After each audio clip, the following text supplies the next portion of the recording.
I'm Martin Hale of HME Technology, and I'm going to meet with Ben Thompson of Majestic Motors. I met Ben last year at an exhibition where he was showing a very rusted TR3A, and he's got a fascinating story to tell. Let's go inside and meet him. So we met at an exhibition, and it was the Conservative Party conference, and I was fascinated to see you and this rusted Triumph TR3, wasn't it? Yes, it was, yeah. And when we started to talk, you explained about how you were going to restore it to almost finished condition, which I know the skill base for that is quite special. Mm. So we engaged, didn't we, in a conversation about education. Yeah. And I think I remember asking you what subject you liked at school.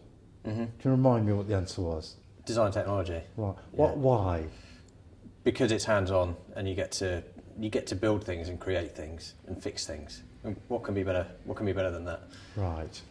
I had a career in engineering before I then finished that and started this career. But I've always been into cars ever since I was old enough to lift a spanner, and mechanics and fixing things. And before cars, it was lawnmowers or motorbikes or go-karts or anything that's fun. You know, anything with an engine.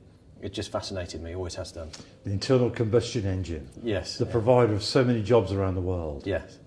Doesn't matter whether it's cars or boats, whatever. Whatever, yeah. And we're an island nation like Singapore, and can thrive and cannot exist without the internal combustion engine. Yeah, absolutely, yeah. So what made you exhibit at the venue in Birmingham last year? We were invited to attend because we're a local business, and the conference likes to showcase what's available in the area and what kind of businesses are thriving. And in this particular sector that you're in, clearly it's quite an expensive game in buying some of these cars, which are in pretty poor condition, and you've got to produce them into pristine condition. Yeah, that's right. I mean, I don't buy and sell myself. We only work on cars for customers. But a lot of these cars, the customer has owned them for several years, and it's part of the family. So they're not necessarily doing it to make a quick profit. They're doing it because the love of the car and their passion for it. And I suppose to some degree it's an investment too for them. Absolutely, yeah. I mean, the chap who owns this car, he's owned it since 1988, and he paid £700 for it, I think, at the time, and it's now worth at least 50, 60. And by the time we finished it, it'll be worth more than that. Absolutely. So amazing. He's got an investment, but he's also had a car for the last 30 years, which he loves, and he's going to keep for probably the next 20.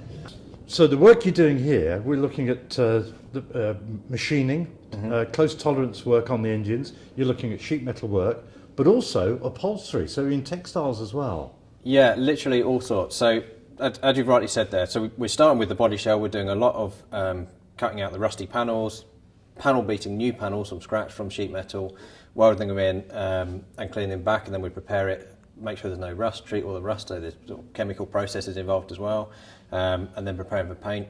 On the engine side, it's having a full engine rebuild, and we're also converting to unleaded fuel, so that means the cylinder head has to be stripped down, valve seats machined out and replaced, so very, very fine machining. You're actually rebuilding the engine from scratch, so everything has to be meticulously clean, and we have to measure everything, calculate sizes, tolerances, everything as you mentioned, and then moving on into the interior, the whole inside will be retrimmed. So it's textiles, fabrics, and so on as well. Wood, all sorts, yeah.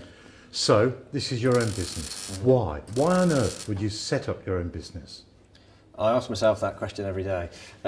It's really you're master of your own destiny. You know, it's always something I wanted to do, and I have a particular way of doing things, and I don't think I could work for anyone else. I think I've got to the point now where I'm probably unemployable, just because I know how I like things done. It's either it's the right way or not at all, as far as I'm concerned, and that's the philosophy I put to my customers, is that we either do it right or we don't do it at all. Right.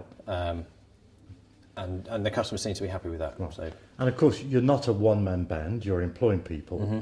So I mentioned too, didn't I, about wealth creation. Yeah. And you're part of that process. Yeah, absolutely. I mean, I started here, the business, we're now into our third year. So we started just under 3 years ago, and it was just me in this one building on my own, just hammering away and trying to scratch a living. And then by the kind of March time, I'd taken on Vic, the first guy I employed, And by the end of the year, I'd taken on another girl to help with the sort of admin side and ordering parts and so on.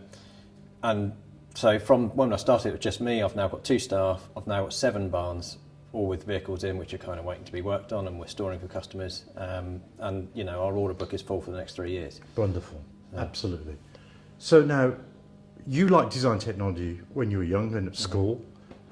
Parents often feel that design technology or engineering is a dirty job, unskilled. You're clearly demonstrating to me, I think, that you're in a highly skilled situation, and I wanted to really try and get the message across to parents of pupils that design and technology is key, and also the government in actually understanding that design technology is the core subject for the wealth creation and the future of the country. And clearly, you're a fine example of that. You're going to be doing how many cars we've got here? 1, 2, 3, 4. We've got 6 cars. We're surrounded by 6 cars. You're clearly very busy. That's good, isn't it? Yeah. Yeah, So I think we've got over 30 cars in at the moment. Yes. And I must have another 20 or 30 on the waiting list. Right.